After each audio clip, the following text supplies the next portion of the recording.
Students एक problem discuss करेंगे Bohr's model of the hydrogen atom पे। और प्रॉब्लम है an electron jumps from a level E N is equal to -3.5 into 10 raise to power -19 joule to E P is equal to -1.2 into 10 raise to power -18 joule. What is the wavelength of the emitted light. तो students Bohr model के मुताबिक हम जानते हैं कि जब एक electron high energy level से लो एनर्जी लेवल पे जंप करता है तो वो फोटोन मिट करता है लाइट। और उस फोटोन की जो एनर्जी है वो हम कैलकुलेट कर सकते हैं। और फिर एक चीज़ और भी हम जानते हैं कि बोहर मॉडल के मुताबिक ही इलेक्ट्रॉन जब एक ऑर्बिट में होता है तो वहाँ पे उसके पास एनर्जी होती है जो जिसकी अमाउंट स्पेसिफिक होती है, और वो एनर्जी कूलम अट्रैक्टिव फोर्स की वजह से होती है। तो जिसको हम रिप्रेजेंट कर सकते हैं ई एन। और हम बात कर रहे थे कि फोटोन जब वो इमिट करेगा तो उस फोटोन की एनर्जी को हम रिप्रेजेंट कर सकते हैं बोल्ट मॉडल के मुताबिक E N minus E P is equal to H F से।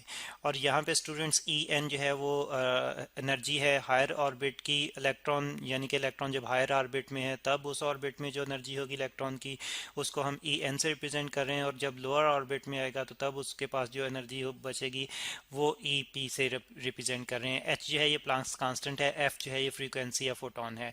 लेकिन यहाँ पे हमने कैलकुलेट करनी है वेवलेंथ, और हम जानते हैं कि फोटोन एक इलेक्ट्रोमैग्नेटिक वेव यानी कि लाइट वेव के साथ ही एसोसिएटेड होता है, तो उसी की वेवलेंथ हमने कैलकुलेट करनी है। तो स्टूडेंट्स हम जानते हैं कि फ्रीक्वेंसी और वेवलेंथ का आपस में रिलेशन है इलेक्ट्रोमैग्नेटिक वेव्स के लिए सी बाय लैम्डा से, ठीक है। तो इस इक्वेशन में फिर हम यही सब्स्टिट्यूशन करेंगे तो हमारे पास यही इक्वेशन जो है इस फॉर्म में आ जाएगी, जो कि बोहर का एक पास्टुलेट हमें रिप्रेजेंट करती है। E P E N minus E P is equal to H, और एफ की जगह सी और लेमडा आ जाएगा, ठीक है। तो स्टूडेंट्स ये इक्वेशन हम यूज़ करेंगे बोहर्स मॉडल ऑफ एटम से जो हमने ली है। तो अब सॉल्यूशन की तरफ आते हैं, और यहाँ पे आप नेगेटिव साइन देख रहे हैं तो इसको एक्सप्लेन कर दूं कि नेगेटिव साइन जो है क्योंकि फोर्स जो है वो इलेक्ट्रोस्टैटिक अट्रैक्टिव फोर्स है तो इसकी वजह से यहाँ पे नेगेटिव साइन अपीयर हो रहा है पोटेंशियल में, और इलेक्ट्रॉन के उस पोटेंशियल में जो वो एक ऑर्बिट में रहते हुए अपने पास रखेगा एनर्जी पोटेंशियल की फॉर्म में। तो सबसे पहले डाटा जो हमारे पास है वो नोट डाउन कर लेते हैं, और डाटा हम स्टूडेंट्स देख रहे हैं कि हमारे पास एक तो एनर्जी अब हाई एनर्जी लेवल की एनर्जी दे दी गई है जो कि है ई एन, ठीक है, इज इक्वल टू -3.5 इंटू, यानी कि एक हाई एनर्जी लेवल में जब इलेक्ट्रॉन है तो तब उसके पास एनर्जी जो है वो -3 potential energy 3.5 into 10 raise to power -19 joule है। और उसके बाद जब वो लोअर एनर्जी लेवल पर आता है तो तब उसके पास जो एनर्जी है वो ईपी से रिप्रेजेंट की है हमने, जो कि है यहाँ पे -1.2 into 10 raise to power -18 joule. और फिर इसके बाद हमने फाइंड आउट करनी है वेवलेंथ लेमडा, और इक्वेशन हमने कहा था कि एच सी और लेमडा यूज़ करेंगे। तो सी जो है ये स्पीड ऑफ लाइट को रिप्रेजेंट करेगा, स्पीड ऑफ इलेक्ट्रोमैग्नेटिक वेव को रिप्रेजेंट करेगा, और इसकी वैल्यू हम जानते हैं कांस्टेंट है 3 into 10 raise to power 8 metre पर सेकेंड। और अगर हम बात करें एच की तो एच जो है ये प्लांक्स कांस्टेंट है, इसकी वैल्यू भी यहाँ पे नोट डाउन कर लेते हैं। तो ये है 6.63 into 10 raise to power -34 joule second. तो अब ये सारी की सारी वैल्यूज़ यूज़ करते हुए यहाँ पे जॉल और सेकंड का प्रोडक्ट है स्टूडेंट्स। तो ये सारी की सारी वैल्यूज़ यूज़ करते हुए हम लैम्डा फाइंड आउट करेंगे। इक्वेशन हमने देख ली है कि कौन सी हम यूज़ करेंगे। तो अब सॉल्यूशन की तरफ आते हैं। वैल्यूज़ अगर सामने रखें तो थोड़ा बेहतर होगा हमारे लिए। तो सॉल्यूशन,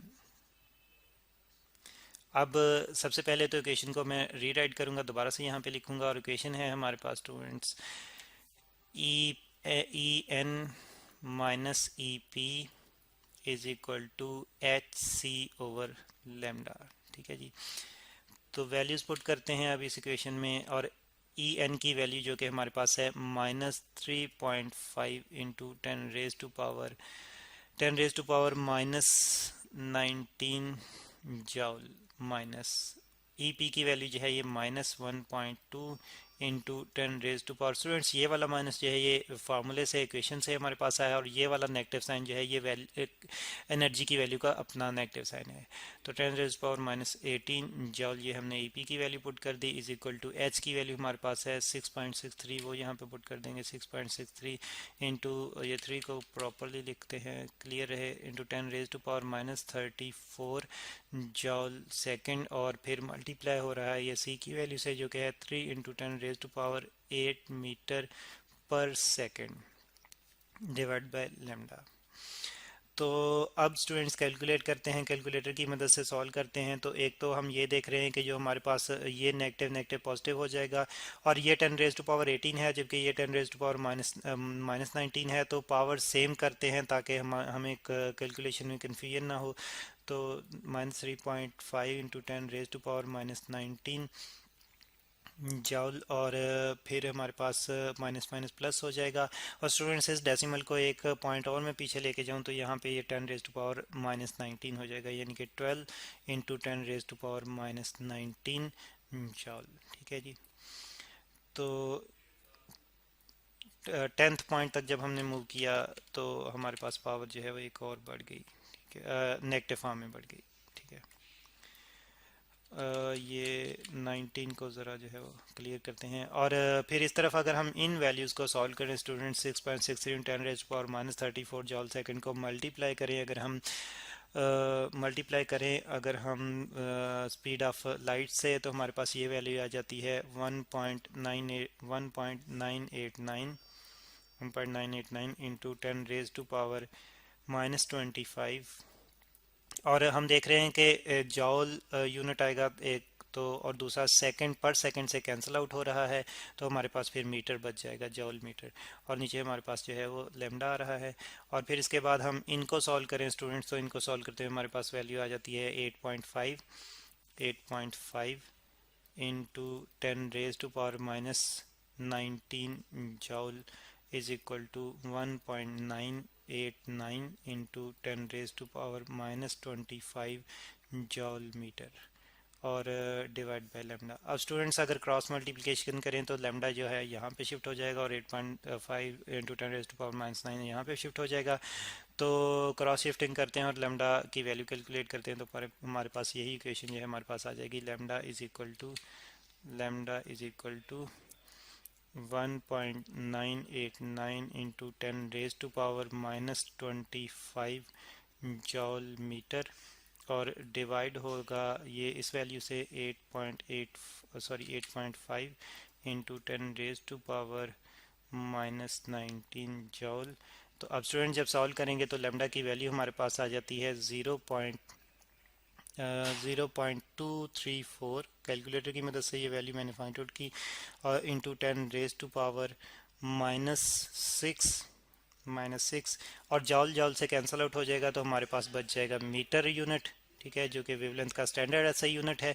और इसके बाद अगर हम मज़ीद इसको थोड़ा सा सिंप्लीफाई कर लें तो स्टूडेंट्स हम देखते हैं कि अगर 234 में से अगर हमने डेसिमल प्लेस को ख़त्म करना है तो हमें इसको 10⁻³ यानी कि 1000 से मल्टीप्लाई करना पड़ेगा।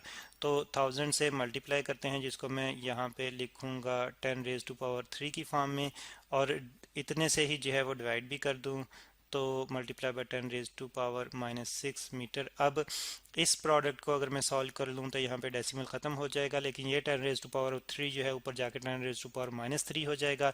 और हम जानते हैं कि 10⁻³ और 10⁻⁻6 जब आपस में मल्टीप्लाई होंगे तो पावर ज़्यादा होंगी, तो 10⁻⁻9 बन जाएगा। तो इस तरह से लेमडा हमारे पास आ जाएगा 234, ये 10⁻³ और ये डेसिमल फॉर्म जो है मल्टीप्लाई करने से हमारे पास रिजल्ट आया है, और साथ में हमारे पास आ गया है 10⁻⁻9 मीटर। अब 10⁻⁻9 को हम प्रीफिक्स से रिप्रेजेंट कर सकते हैं, जो कि है हमारे पास नैनो 10⁻⁻9 के लिए। तो इस तरह से हमारे पास लेमडा की वैल्यू आ जाएगी 234 नैनोमीटर। तो स्टूडेंट्स ये वो वेवलेंथ होगी उस एमिटेड रेडिएशन, उस एमिटेड लाइट की, जो कि इलेक्ट्रॉन जंप डाउन करते हुए एक एनर्जी लेवल से दूसरे एनर्जी लेवल पे आते हुए एमिट करेगा।